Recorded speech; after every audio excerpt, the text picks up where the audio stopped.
Fibre classes. आज की जो वीडियो काफ़ी इंपॉर्टेंट वीडियो है, क्योंकि आज की जो वीडियो इसके अंदर हम पढ़ेंगे ह्यूमन डाइजेस्टिव सिस्टम, इसके फंक्शंस, ऑर्गन्स और एनाटॉमी। ठीक है, अब ये वीडियो किन के लिए इंपॉर्टेंट है? जो candidate CTET science paper second की तैयारी कर रहे हैं और जो अपकमिंग सीटेट जुलाई 2023 जिनका टारगेट एग्जाम है उसकी प्रिपरेशन कर रहे हैं, तो उनके लिए काफ़ी इंपॉर्टेंट है। जो डाइजेस्टिव सिस्टम की जो वीडियो है ये हम 2 पार्ट के अंदर कवर करेंगे, और जो थर्ड पार्ट आएगा यानी जो थर्ड वीडियो आएगी उसमें हम इसके एमसीक्यू सोल्व करेंगे। तो चलिए हम अपनी वीडियो को शुरू करते हैं। तो सबसे पहला तो बात यही आती है कि डाइजेस्टिव सिस्टम के ऑर्गन और उसके फंक्शन जानने से पहले आपको ये पता होना चाहिए कि डाइजेस्टिव सिस्टम हम पढ़ते क्यों हैं, डाइजेस्टिव सिस्टम होता क्या है। तो बेसिकली यहाँ पे मैंने हिंदी में लिखा हुआ है, ये कंटेंट मेरा हिंदी मीडियम और इंग्लिश मीडियम दोनों में है। तो जो भी बच्चे इंग्लिश मीडियम से हों चाहे हिंदी मीडियम से, दोनों के लिए ही ये बेनिफिशियल है। तो क्या होता है कि जब भी हम कोई भी खाना खाते हैं या फूड खाते हैं, तो जो हमारा फूड होता है ना, वो कैसी फॉर्म होती है, उसकी कॉम्प्लेक्स फॉर्म होती है। तो कुछ ऐसी केमिकल एक्टिविटीज़ होती है, कुछ ऐसे एंजाइम्स होते हैं हमारे ऑर्गन्स के अंदर जो क्या करते हैं, हमारे जो फूड होते हैं उसको कॉम्प्लेक्स से सिंपल फॉर्म में तोड़ने का काम करते हैं। यानी अगर मैं सरल भाषा में कहूँ तो वो हमारे फूड को छोटे छोटे पार्ट में डिवाइड करते हैं ताकि वो फूड हमारा इजीली एब्जॉर्ब हो जाए, और एब्जॉर्ब होने के बाद ब्लड के थ्रू हमारे अदर पार्ट में वो चले जाए। ठीक है, अब ये जितने जो ऑर्गन्स होते हैं, ठीक है, जो डाइजेस्टिव सिस्टम में पार्टिसिपेट करते हैं, तो ये सारे मिलकर क्या होते हैं, एक आहार नाल जिसको हम एलिमेंट्री कैनाल बोलते हैं उसकी फॉर्मेशन करते हैं। और वो जो हमारी एलिमेंट्री कैनाल होती है वो हमारे माउथ से शुरू होती है, और जो हमारा एनस होता है, ठीक है, वहाँ पर जाकर क्या होती है, ये ख़त्म हो जाती है। ठीक है, अब हम बात करें, अगर बात है हमारी आगे process of human digestive system. जो ह्यूमन डाइजेस्टिव सिस्टम है यानी जो पाचन तंत्र है उसकी क्रिया क्या है। तो सबसे पहले बात करें जो कि डाइजेस्टिव सिस्टम में जो मेन ऑर्गन्स जो पार्टिसिपेट करते हैं उनके फंक्शंस के ऑर्डर में, तो mouth, oesophagus, stomach, small intestine, large intestine, rectum और एनस, ये हमारे ऑर्गन्स होते हैं। ठीक है, जो डाइजेस्टिव सिस्टम में पार्टिसिपेट करते हैं। आपको इसी ऑर्डर को याद रखना है, क्योंकि पिछली बार सीटेट में जो क्वेश्चन आया था डाइजेस्टिव सिस्टम से, तो वो ऑर्डर पूछा गया था कि डाइजेस्टिव सिस्टम का ऑर्डर बताओ, तो आपको इसी ऑर्डर में इसको याद रखना है। अब ये तो हमारे मेन ऑर्गन है जो डाइजेस्टिव सिस्टम में पार्टिसिपेट करते हैं। इसके साथ कुछ अदर ऑर्गन है जो क्या करते हैं, जो सब ऑर्गन है जो इनकी कहीं ना कहीं हेल्प करते हैं, जैसे पेनक्रियाज है, ठीक है, गाल ब्लैडर है, लीवर है, तो ये भी क्या करते हैं, हमारे फूड की डाइजेशन में हेल्प करते हैं। तो यहाँ पे मैं आपको जनरली एक मतलब ओवरव्यू दे देती हूँ डायग्राम से। मैंने इसमें डायग्राम बना के दिखाया हुआ है। तो यहाँ पे क्या होता है कि जैसे ये हमारा है माउथ, ठीक है, और माउथ के अंदर होती है यहाँ पे टंग। तो हमारा जो डाइजेशन होता है वो माउथ से शुरू होता है। भाई जब आप खाना खाते हो तो खाना खोलने के लिए, खाने के लिए पहले अपना मुंह ही तो खोलते हो।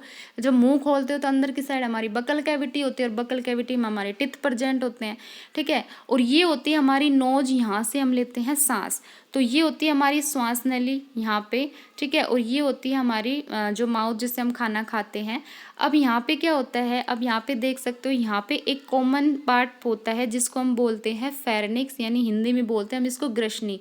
तो ये एज अ मतलब कमांडर का काम करती है, ये कमांड देती है भोजन को कि तुम यहाँ से जाओ। क्योंकि ट्रैकिया में क्या होता है, अगर हमारा खाना, जैसे हम खाना खाते हैं तो बोलते हैं ना कि खाना खाने के टाइम पे बोलना नहीं चाहिए। क्यों? क्योंकि खाना खाने के टाइम पे जब हम बोलते हैं तो हमारा जो भोजन होता है वो हमारी सांस की नली में चला जाता है, जिससे हमें बहुत ज़्यादा परेशानी होती है, हमें सांस लेने में दिक्कत होती है।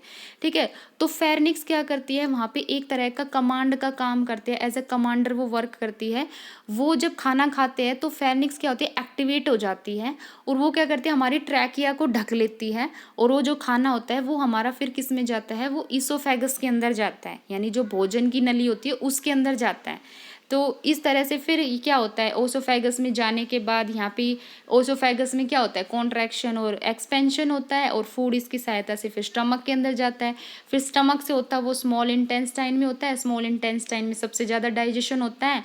ठीक है, फिर उसके बाद लार्ज इंटेस्टाइन में जाता है, और उसके बाद फिर लास्ट में रेक्टम से होता हुआ फिर एनस से, यानी जो मलद्वार होता है उससे जो वेस्ट प्रोडक्ट है वो तो बाहर निकल जाता है, और जो एब्जॉर्प्शन है वो हमारा कहाँ पे हो जाता है, स्मॉल इंटेस्टाइन में एब्जॉर्प्शन हो जाता है इलियम के थ्रू, और फिर वो ब्लड के थ्रू होता हुआ हमारे अदर जो ऑर्गन है वहाँ पर वो चला जाता है, और फिर हर ऑर्गन क्या होते हैं, एक्टिवेट हो जाते हैं अपनी जो क्रिया, अपने फंक्शंस है वो करने के लिए।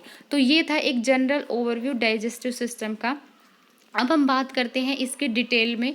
तो सबसे पहले क्या होता है कि जो हमारा डाइजेस्टिव सिस्टम होता है उसके दो पार्ट होते हैं। एक होता है जीआई ट्रैक्ट और एक पार्ट होता है जिसमें लीवर, पैनक्रियाज और गाल ब्लैडर ही प्रेजेंट होते हैं। अब जीआई ट्रैक्ट की अगर हम बात करें तो जीआई ट्रैक्ट में जो ऑर्गन होते हैं ये हो जाएंगे हमारे माउथ हो जाएगा, ठीक है, फेरनिक्स हो जाएगी, है ना, उसके बाद इसोफेगस हो जाएगा, स्टमक हो जाएगा, स्मॉल इंटेस्टाइन, लार्ज इंटेस्टाइन। तो ये हमारे जीआई ट्रैक्ट के पार्ट होते हैं। तो सबसे पहले हम बात करें यहाँ पे तो हमारा जो फर्स्ट जो ऑर्गन है वो है माउथ। तो यहाँ पे अगर हम बात करें माउथ की तो क्या होता है कि जो माउथ होता है ना ये बिगनिंग होते हैं हमारी डाइजेस्टिव सिस्टम का। क्योंकि भाई डाइजेशन स्टार्ट होने से पहले क्या होना चाहिए कि भाई पहले उसको बाइट मतलब छोटे छोटे पार्ट में भी तो हमें काटना है ना। तो माउथ के अंदर क्या होता है, माउथ के अंदर सैलिवरी ग्लैंड होती हैं। माउथ के अंदर सैलिवरी ग्लैंड होती है जो सैलिवा का सेक्रिएशन करती है। सैलिवा मतलब अगर मैं हिंदी में बोलूँ तो लार, ठीक है। ये जो सैलिवा होती है नेचर में एसिडिक होती है और इसका जो पीएच होता है आई थिंक ये 4 से 5.6 होते हैं। तो नेचर में इसका एसिडिक नेचर होता है। अगर आपसे पूछे सैलिवा का नेचर तो एसिडिक नेचर होता है। तो वो जो लार होती है वो क्या करती है हमारे फूड के साथ मिक्स हो जाती है और हमारा फूड क्या होता है वो सॉफ्ट बन जाता है। सॉफ्ट बनने के बाद क्या होता है कोई भी चीज़ भाई टूटने में इजी हो जाती है। तो जब वो भोजन हमारा क्या होता है सॉफ्ट हो जाता है तो वो छोटे छोटे पार्ट में इजीली ब्रेकअप हो जाता है, ठीक है। अब बात आती है कि ऐसा कौन सा एंजाइम है जो इसको तोड़ने का काम करता है। तो माउथ में हमारा अमाइलेज या टाइलिन एंजाइम है वो प्रेजेंट होता है जो क्या करता है हमारे फूड को छोटे छोटे पार्ट में ब्रेक करता है। यानी जो स्टार्च होता है उसको सिंपल कार्बोहाइड्रेट के अंदर तोड़ने का काम करता है।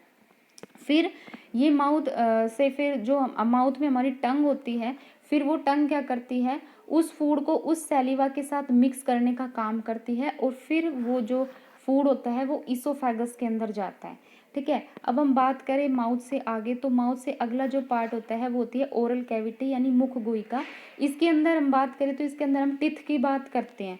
तो अब हम बात करें टिथ की तो हुमेन के अंदर टिथ होते हैं वो दो प्रकार के होते हैं, ठीक है। और उनकी जो टोटल अगर हम काउंट करें तो वो 32 होते हैं। अब दो प्रकार के टिथ को कैसे पार्ट है, दो बार मतलब वुमेन के अंदर दो बार टिथ आते हैं। एक तो आते हैं मिल्क टिथ, ये टेम्परेरी होते हैं और ये बचपन में आते हैं। इनकी संख्या 20 होती है, ठीक है। ये अराउंड 6 से 7 महीने के मतलब उसमें निकलने शुरू हो जाते हैं दांत और ये इनकी जो संख्या होती है वो 20 होती है। लेकिन जब होमेन मतलब थोड़ा बड़ा हो जाता है मतलब बचपन से फिर वो अपने एडल्ट की साइड जाता है तो फिर उसमें परमानेंट टिथ आ जाते हैं। दूध के दांत तो झड़ जाते हैं फिर परमानेंट टिथ आ जाते हैं, उनकी संख्या होती है 32। अब मिल्क टिथ की बात करूँ तो मिल्क टिथ तो 3 टाइप के होते हैं लेकिन जो परमानेंट टिथ होते हैं वो 4 टाइप के होते हैं। अब वो 4 टाइप के कौन से होते हैं, वो होते हैं इंसिसर जिसको हम बोलते हैं कृतंग। ये क्या करते हैं जो भी हम खाना खाते हैं उनको काटने में हेल्प करते हैं यानी हमारे भोजन को काटने का काम करते हैं और इनकी संख्या की अगर हम बात करें तो ये 8 होती है। उसके बाद होता है कैनिन जिसको हम रदनक बोलते हैं, ये हमारे जो फूड होता है उसको फाड़ने का काम करते हैं, इनकी संख्या 4 होती है। और जो हमारे प्रीमोलर होते हैं ये हमारे जो वो फूड होता है उनको मिक्स करने का काम करते हैं, इनकी संख्या 8 होती है। और लास्ट में मोलर ये भी हमारे फूड को चबाने में हेल्प करते हैं और इनकी संख्या 12 होती है। तो कैसे होती है, जैसे मान लो यहाँ पे ये है हमारा जबड़ा, आपको पता है हमारे मुंह में 2 जबड़े प्रेजेंट होते हैं, ठीक है। अगर मैं इसको डिवाइड करूँ तो इसका 2 पार्ट होते हैं, इसके यानी टोटल 4 पार्ट होते हैं। तो यहाँ पे होता है हमारा इंसिसर, ठीक है, कैनिन, यानी ये 2:1:3 के रेशो में होते हैं, 2:1:3 के रेशो में होते हैं। यानी डेंटल फॉर्मूला होता है हमारा 2:1:3 डिवाइडेड बाई 2:1:3।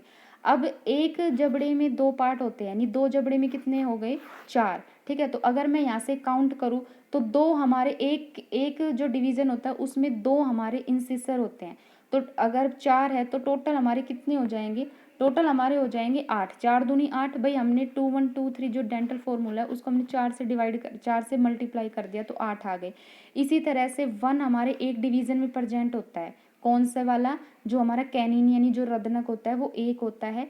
अब मैं 4 की बात करूँ तो 1 × 4 यानी 4 हो जाएंगे, ठीक है। इसी तरह से मैं बात करूँ प्री मोलर की तो एक डिवीजन में कितने प्रेजेंट होते हैं 2, लेकिन हम 4 की बात कर रहे हैं तो 4 से मल्टीप्लाई करेंगे तो कितने हो जाएंगे 8, यानी प्री मोलर की संख्या कितनी हो जाएगी 8। इसी तरह से मैं बात करूँ मोलर की तो जो मोलर होते हैं हमारे एक डिवीजन में कितने प्रेजेंट होते हैं 3, लेकिन हम 4 की बात कर रहे हैं तो ये कितने हो जाएंगे 12। और ये रीट में 2021 में ये आया भी था कि एक ह्यूमन के अंदर जो मोलर टिथ होते हैं उनकी कितनी संख्या होती है, तो 12 संख्या होती है। ठीक है, आपको ये जो डेंटल फॉर्मूला होता है ना 2123 डिवाइडेड बाई 2123, ये आपको टिप्स पे होना चाहिए। ठीक, उसके बाद हम बात करते हैं फेरनिक्स की। ये मैं आपको बता चुकी हूँ कि फेरनिक्स क्या होती है। हमारे जो टिथ होते हैं, यानी जो बकल कैविटी होती है, उसके जस्ट पीछे है ना एक कीप नुमा भाग होता है जिसको हमने फेरनिक्स बोला था। जैसे मैंने आपको डायग्राम में भी दिखाया भी था कि जो हमारा ये है, ये हो गया कीप नुमा पार्ट। तो यहाँ इस कॉमन पार्ट पे, ठीक है, यहाँ पे फेरनिक्स है वो हमारी प्रेजेंट होती है। तो ये एज अ क्या करती है, कमांड का काम करती है। ठीक है, भोजन को कमांड देती है कि तुम ट्रैकिया से होकर मत जाओ, तुम मतलब इसोफेगस में जाओ। तो क्या होता है फेरनिक्स में, जो फेरनिक्स होती है उसमें एक एपिग्लोटिस मतलब जिसको हम कोवा बोलते हैं हिंदी में, एक छोटा सा ढक्कन होता है जिसको हम एपिग्लोटिस करते हैं। तो ये क्या करता है, ये सुनिश्चित करता है कि जो भोजन है वो हमारी श्वास नली में ना जाए, वो कहाँ जाना चाहिए, जो ईसोफेगस यानी जो ग्रास नली है उसमें जाना चाहिए। ठीक है, तो फेरनिक्स हमारी एज अ कमांडर की तरह वर्क करती है। ठीक है भाई, फौज के अंदर कमांडर का काम क्या होता है, अपने जितने भी सैनिक होते हैं उनको कमांड देने का तो काम करता है कि तुम्हें ऐसे करना है, तुम्हें ऐसे करना है। तो फेरनिक्स भी यहाँ पे एज अ कमांड का काम करती है। ठीक है, उसके बाद अगर हम बात करें कि जो हमारी फेरनिक्स होती है उसके कितने पार्ट होते हैं, तो उसके 3 पार्ट होते हैं। नेसोफेरनिक्स जो श्वास लेने वाली नली होती है उसको बोलते हैं। ओरोफेरनिक्स जो भोजन ग्रहण करने वाली नली होती है उसको बोलते हैं। और लैरिंगोफेरनिक्स होती है जिससे हमारी आवाज़ निकलती है, उस नली को हम बोलते हैं लैरोफेरनिक्स। अब बात करें ईसोफेगस की, जिसको हम हिंदी में बोलते हैं ग्रास नली। तो इसकी लेंथ की बात करें तो 25 सेंटीमीटर इसकी लेंथ होती है। और बात करें अब इसके फंक्शन की, तो इसका काम ये होता है कि जो फूड होता है ना उसको बकल कैविटी से और कहाँ पे करता है ट्रांसफर, स्टमक के अंदर। ठीक है, ये मैंने आपको बताया था कि जो ईसोफेगस होती है उसमें मक्कस ग्लैंड होती है जो मक्कस का यानी श्लेष्म का स्रावण करती है। ये श्लेष्म क्या करता है कि जो हमारे फूड होता है ना उसको क्या करता है, लसदार यानी सॉफ्ट बनाने का काम करती है। ठीक है, अब जो ईसोफेगस होती है यानी जो हमारी इस टाइप की नली होती है, उनकी ये जो दीवार होती है ये कॉन्ट्रैक्शन और एक्सपेंशन का काम करती है। और इसकी गति को क्या बोलते हैं, वो बोलते हैं पेरिस्टालिस या कर्मानुचन गति, हम इसको बोलते हैं। ये क्या करती है कि जब ये हमारी ऊपर नीचे मूवमेंट करती है, यानी जब ये एक्सपेंशन और कॉन्ट्रैक्शन करती है, तो जो हमारा भोजन होता है ना उसको एक टाइप से धक्का देने का काम करती है। यानी फिर ये भोजन फिसलता हुआ, अब फिसलेगा क्यों, क्योंकि वो मक्कस है, उसने उसको क्या बना दिया, उसने उसको सॉफ्ट बनाने का काम कर दिया। तो अब वो भोजन फिसलता हुआ हमारा कहाँ जाता है, स्टमक के अंदर। ठीक है, फिर यानी ओसोफेगस क्या करती है, उस फूड को स्टमक के अंदर ट्रांसफ़र करती है। तो यहाँ पे जो हमारा डाइजेस्टिव सिस्टम का एक पार्ट है वो ख़त्म होता है। आई होप आपको ये वीडियो अच्छी लगी है। अगर आपको ये वीडियो अच्छी लगी तो मेरे चैनल को ज़्यादा से ज़्यादा लाइक कीजिए, शेयर कीजिए। कल जो इसकी वीडियो आएगी वो सेकंड वीडियो आएगी। तो चलिए, थैंक यू वेरी मच।